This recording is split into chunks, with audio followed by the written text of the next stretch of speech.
São Francisco de Assis está ali pertinho. O que é Assis? É perto de Roma. Francisco de Assis, que a cidade era de Assis. Gregório IX, em 1231, consolida o Tribunal da Inquisição. E Francisco de Assis, que estava ali, recomendou ao Papa que não fizesse isso. Nós aprendemos que Francisco de Assis participou de uma guerra, mas como soldado matando, ele era enfermeiro. E nós, se tiver uma guerra aqui, o que a gente quer? Ser enfermeiro ou quer o trabuco para dar tiro? Consolida o Tribunal da Inquisição, que é a maior vergonha para os cristãos. E nós estávamos lá, não adianta que ele tira por fora. Ou alguém aqui foi um queimado. Se fosse, né, hoje estaria fazendo muito, seria um exemplo dentro do mundo. Adensando a sombra e fortalecendo criminosas flagelações no campo da fé religiosa. Muita gente era colocada na fogueira para se apropriar das propriedades deles. Convictos de garantir-lhe a doutrina, os sacerdotes punem com o suplício e com a morte valorosos pioneiros do progresso planetário, quais sejam Giordano Bruno e Jean Hus. Quem é Giordano Bruno, quem sabe? Viu como nós estamos? Foi morto na fogueira porque defendeu a mesmo que o Galileu defendia. E o que Galileu defendia? Ah, não sei. Está tudo lá na internet, vai lá vasculhar. Já que hoje esse tijolinho não dá as condições de aprender tudo que tiver no universo. Mas a gente usa para isso. E Jean Hus, uma das encarnações do Allan Kardec, que a gente devia conhecer com mais afinidade. Para ser Allan Kardec, ele passou por muita coisa antes. Não é se ajoelhar, venir para Deus e vai cair tudo. São pessoas que se comprometem com a verdade, defendem a verdade. E hoje a gente defende a verdade ou a fofoca. Ou as pessoas se colocando uma contra a outra. E agora tem eleição. Pelo que eu vejo, para estar mais calma, porque é para prefeito. Vai ter eleição de novo para governador e para presidente. Daí. O pau vai pegar, vai ser que nem antes, até dentro de famílias, um matando o outro, por causa de política. Então, lá que nós estamos tão evoluídos assim. Jean Hus foi queimado na fogueira. Porque 100 anos antes de Lutero, ele defendeu a mesma coisa. Combateu a negociata do Vaticano, vendendo indulgência. E tem espírita fazendo hoje isso aí, falando que dentro tem milagre. O espiritismo não faz nada por milagre. Tudo é a lei de causa e efeito, de ação e reação. O que já aconteceu com os curandeiros por aí? Ué, tá cheio de exemplo por aí, é só ver. Agora, se aparecer um novo aí e dizer que vai curar isso, aquilo, nós saímos correndo lá, né? Que é nós que provocamos a doença. Só nós que podemos saber. Deus sempre ajuda. Deus não abandona ninguém. Mas assim como é bom para ficar doente, seja bom para se curar. Que condições tem? Semelhantes violências, todavia, não passam de manifestações do espírito belicoso que ainda hoje anda aí presente atende às inquietudes humanas. Olha lá no Oriente Médio. Continua pega. Rússia e Ucrânia, o mesmo povo, mesma etnia, estão lá de pé. E se tiver a Argentina provocando, vai ter muita gente aqui se armando para combater los hermanos. E eles também chamam. Aí deixa de ser irmão, né? Cristo nunca endossou o dogmatismo e a intransigência por normas de ação. Se Jesus fosse um bélico, não tinham crucificado ele. Porque em vez de ele ficar com os apóstolos, dando exemplo para os apóstolos, ele teria formado um exército. Que foi justamente onde o Judas Iscariote se mancou. Porque ele acreditava no poder do homem, não no poder de Deus. E está cheio de gente ainda esperando o Salvador da pátria. Eu me lembro nitidamente da morte do Jesus Vargas. Porque na minha família, meus parentes eram metidos em política. Desde aquela época que eu saiba dessa encarnação, cada eleição o povo elege um salvador da pátria. E aí? Salvaram alguma coisa até hoje? Não é que eles não tenham que haver, mas nós temos que parar de ser também ingênuos e fazer a nossa parte, que daí nós estamos garantindo a nossa evolução. Não existe governo sem povo. O governo depende do povo. Afirma não haver nascido para destruir a lei antiga, mas para dar-lhe fiel cumprimento. Jesus não veio condenar ninguém do passado, nem Abraão, nem Moisés, nem ninguém. Ele veio dar continuidade. Quem já não lidou com um profissional dentro da sua própria casa para fazer um determinado serviço lá, e esse profissional vai ver alguém, um outro profissional, colega dele, que fez um trabalho antes. Vocês já acharam alguém que elogiou o trabalho do antecessor, do anterior? Ou tudo eles criticam o trabalho do anterior? E depois fazem pior que o anterior. Então, para desfazer o que os outros fizeram, nós somos bons. Jesus não fez isso. Ele valorizou o que os outros já tinham feito e deu continuidade à obra dele. Então, nós, que quiser ser um bom profissional, um bom trabalhador, não perca tempo criticando os outros. Faça melhor que os outros. Porque criticar todo mundo sabe. Agora, fazer melhor do que aquele que a gente critica já é outra história. Como se as pessoas tivessem a obrigação de nos contentar. E nós estamos aqui para ser servidos. Não é isso que o cristianismo faz.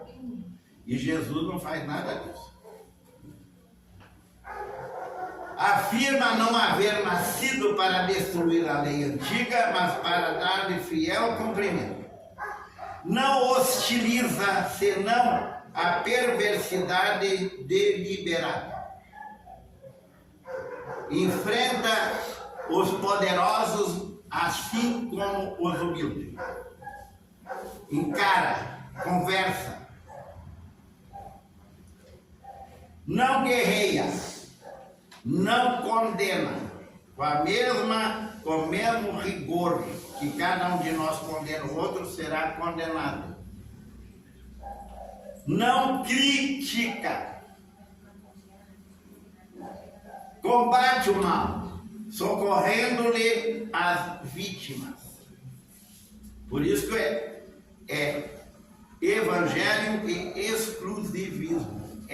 Qual é o exemplo daquele que representa o cristianismo?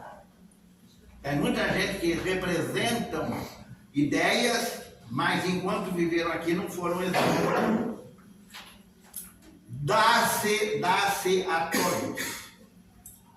Não faz distinção entre branco, preto, pobre, rico e assim por diante. Porque boa parte de nós, quando é pobre, é uma coisa, fica rico, se transforma.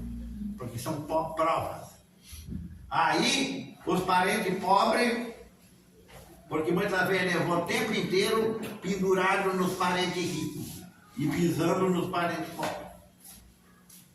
É para nós analisar se a gente não faz isso na nossa família.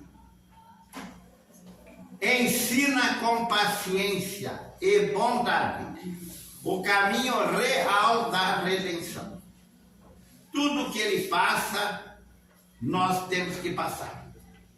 Mas só que ele dá exemplo de vencer todas elas, que muitos de nós não vencem, mesmo junto com outras pessoas.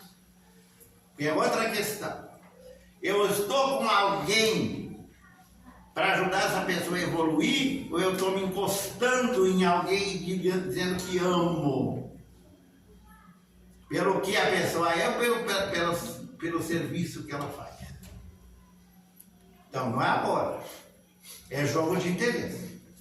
A atração física pode virar amor. Pode juntar o casal. Mas isso também, esse fogo, ele diminui. E aí? Aí um começa a acusar o outro que foi falso. Porque todo mundo era ingênuo, não podia ver antes. Porque claro que estava apaixonado, aí a pessoa apaixonada fica cega, não vê nada, só o desejo. Começa o ministério da palavra conversando com os doutores do templo. Ele começa a pregar no templo. Mas o pessoal do templo queria que ele pregasse o que eles queriam. Eu tenho problema com casas espíritas, pelo que eu falo. Porque muita coisa é para falar, porque é justamente onde eles estão deturpando o espiritismo. Tem muito centro espírita que está muito mais perto do Edir Macedo do que de Jesus. Ou do Chico Xavier, que é o exemplo. Chico Xavier é o exemplo de hoje. Agora não quer dizer que nós não temos uma obrigação também. Nenhuma casa espírita vive do vento. Foi construída, teve gente que construiu, que botou dinheiro, que pagou os operários, e teve operário que fez de graça. Teve pedreiro que já serviram na construção de casa espírita de graça. Quantos fazem isso? Pouquíssimos. Ah, eu não sou bobo? Acho que eu sou trouxa. Ninguém desdenha os transviados infelizes, lhe merecem mais calorosa atenção. Então, a ninguém desdenha. E os transviados infelizes recebem mais calorosa atenção. Maria de Magdala era envolvida com meretriz. Não adianta querer negar, mas para ela ele dá atenção. Judas Iscariote, ele sabia que ele ia aprontar, mas não expulsa, aceita. Então os casalzinhos aí, sabendo que a outra parte é meio fraco, se ama, vai querer fazer a pessoa ficar mais forte. Vai ter deslize. E aí? Mas não ama. Aí qualquer coisinha que a outra parte faz, já serve para, eu quero matar, eu mato. E que amor é esse? Como se eu fosse um santo. Ó, tu não me olha para o lado. Agora eu posso olhar, né? De baixo em cima. Vou de cima embaixo. Repara o espírito dos pescadores para os grandes cometimentos do Evangelho. Os pescadores são a parte mais, praticamente mais pobre. Eles só tinham a sua canoa. Uma casinha, que era uma casinha que Pedro tinha, onde Jesus fazia sentava lá, o espírito mais evoluído que passou pela terra, sentava na casa de Pedro, casa pequenininha, e conversava com eles. Os parentes pobres, a gente vai visitar eles. Ah, não serve nem café. Ué, leva o café então. Se não tem poder aquisitivo melhor que dele, leva o café também. Se não tem xícara, leva a xícara também. Vai lá se confraternizar com ele. Que esse parente pobre pode ser uma pessoa que a gente deve muito do passado. Garantiram nós muitas vezes.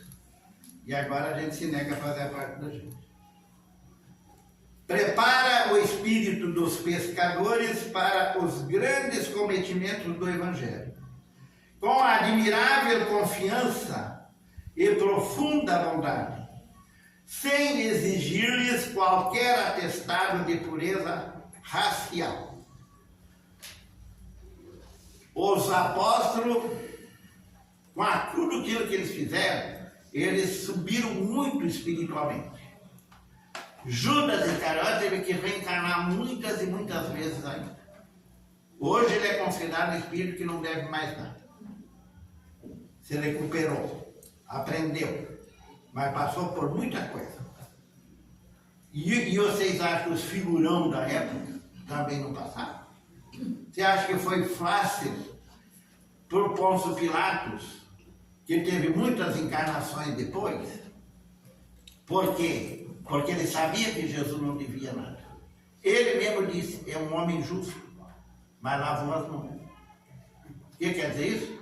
Será que dentro da nossa família ou dentro do ambiente de trabalho, muitas vezes que ele poderia fazer e ele tinha obrigação de fazer alguma coisa, a gente não lava as mãos?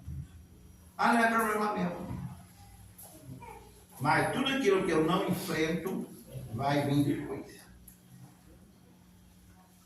Auxilia mulheres desventuradas, com serenidade e desassombro, em contraposição com os preconceitos do tempo, trazendo-as de novo à dignidade feminina. Não faz muito tempo que a mulher era objeto. Não quer dizer que não seja ainda. E muitas se fazem de objeto. Mas surgiu as feministas, onde a maioria das mulheres não apoiou. E muitas coisas que hoje a mulher está desfrutando foi dessas machonas que elas chamavam, aquelas machonas, que defenderam, e algumas até morreram, para fazer com que hoje houvesse mais igualdade. Não há igualdade sem luta. Não precisa ser luta contra as pessoas, mas para valorizar as coisas. Hoje nós estamos num ambiente bem mais, porque tudo que sempre existiu, hoje é discutido, é questionado, para que nós respeitemos a outra pessoa, que ela tem o direito de ser quem ela é. Se ela não está fazendo mal para ninguém, ela pode ser, seja homem, seja mulher, tem o direito ao livre-arbítrio, que isso a doutrina espírita prega. Mas a maioria de nós quer que as outras pessoas sejam, se nós somos reprimidos, nós queremos que os outros também sejam.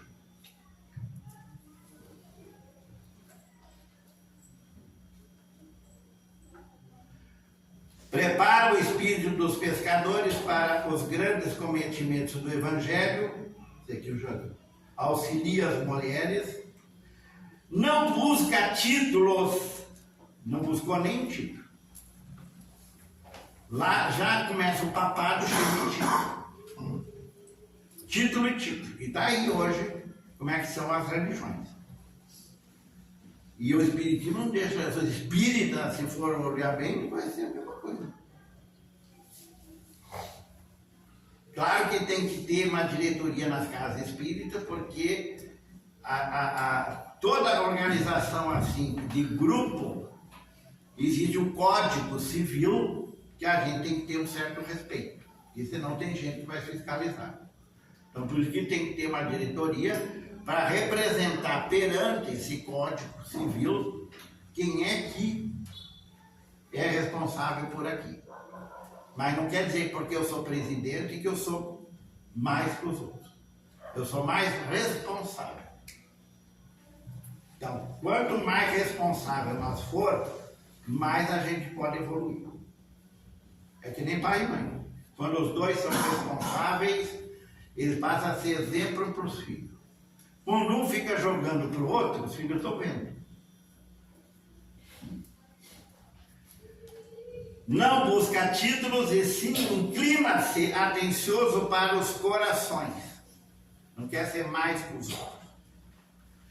Nicodemos, o mestre de Israel, e Bartimeu, o cego desprezado, recebem dele a mesma expressão afetiva. Porque o Nicodemos é um mestre, um professor, é uma das pessoas que mais sabe lá, ele é um mestre. Por isso que ele diz, você que é mestre não entende a lei da reencarnação, que dirá os outros. Porque o Nicodemos foi de noite, escondido, falar lá com Jesus. Lembrem-se de que uma das coisas que Jesus elogia o Públio Lentus, que a mais boa parte daqui não sabe quem é. Naquela época, há 2000 anos, e ele era um senador orgulhoso, mas por causa da doença da filha, ele vai lá procurar Jesus. E Jesus elogia, pelo menos você veio me procurar de dia. Mas por quê? Por causa da filha.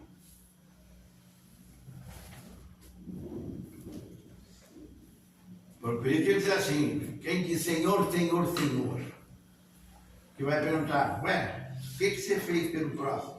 Para me chamar de Senhor, Senhor, Senhor. Pelo que estava nu, pelo que estava preso, pelo que tinha fome. A intolerância jamais compareceu ao lado de Jesus na propagação da boa nova. Ele não era um mandão, um chefe. Ele era um líder. Ele ia na frente, ele dava exemplo. O isolacionismo orgulhoso na esfera cristã é simples criação humana, fadado naturalmente a desaparecer.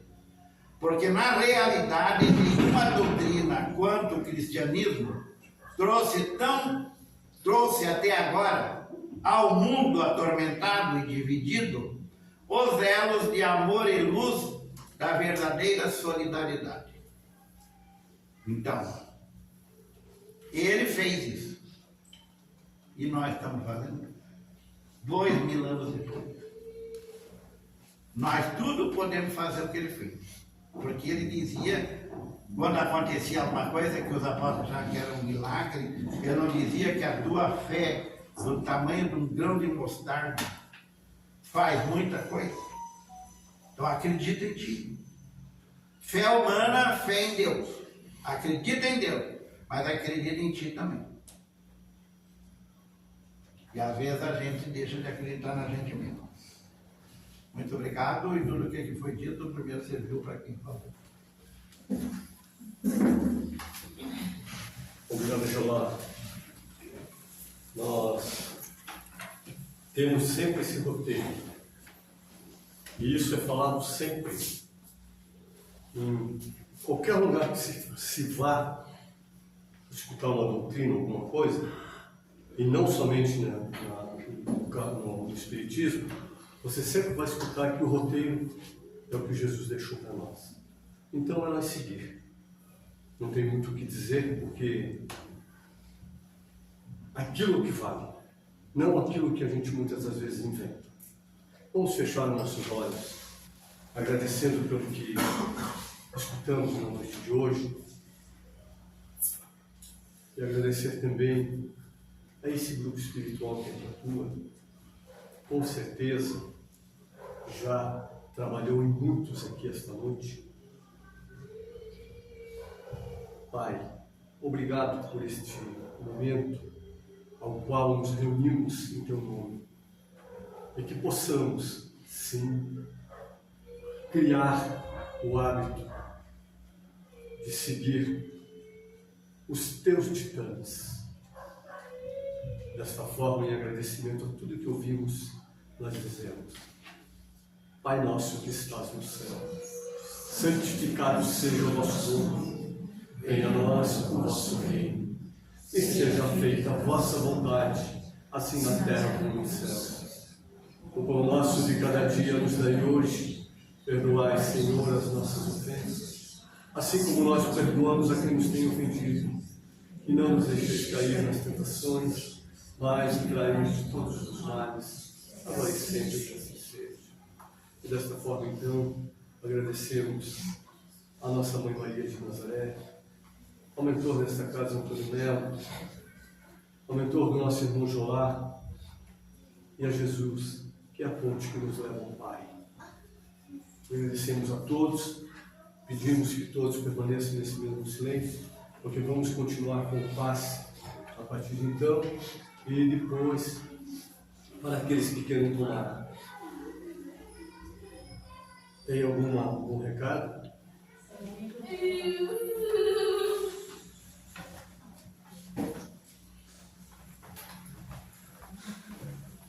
Olá, boa noite. Boa noite. Eu sou a Mari, tá? Eu sou uma das evangelizadoras aqui da casa. Para quem não sabe, a gente está com uma campanha de arrecadação de material escolar para crianças em situações vulneráveis, né? A gente está com um cartazinho aqui, ó. A gente está precisando de caderno, lápis, borracha, cola. Porque material escolar nessa época do ano, né? Como eles sempre estão recebendo crianças, né? E aí elas chegam às vezes sem nada e às vezes até conseguir o material escolar. Então a gente está fazendo essa campanha já para eles terem esse material guardadinho para quando chegar alguma criança ter uma mochila, ter uma caneta colorida, canetinha, lápis de cor, para eles poderem ir para uma escola com um caderno, um material escolar bonitinho, ajeitadinho, como toda criança sonha. Esses dias eu fui ali em cima, cheguei a me emocionar, porque eu me lembrei quando eu era pequenininha, a gente pegava os cadernos e ficava desenhando todas as minhas férias ali, feitando caderno. Então é essa a intenção, assim, de dar um material que seja simples para eles, mas que seja dado com carinho. Então a gente conta com vocês, se vocês puderem nos ajudar nessa campanha. A gente vai arrecadar até o dia 4 de outubro, tá bom? Obrigada e uma boa noite.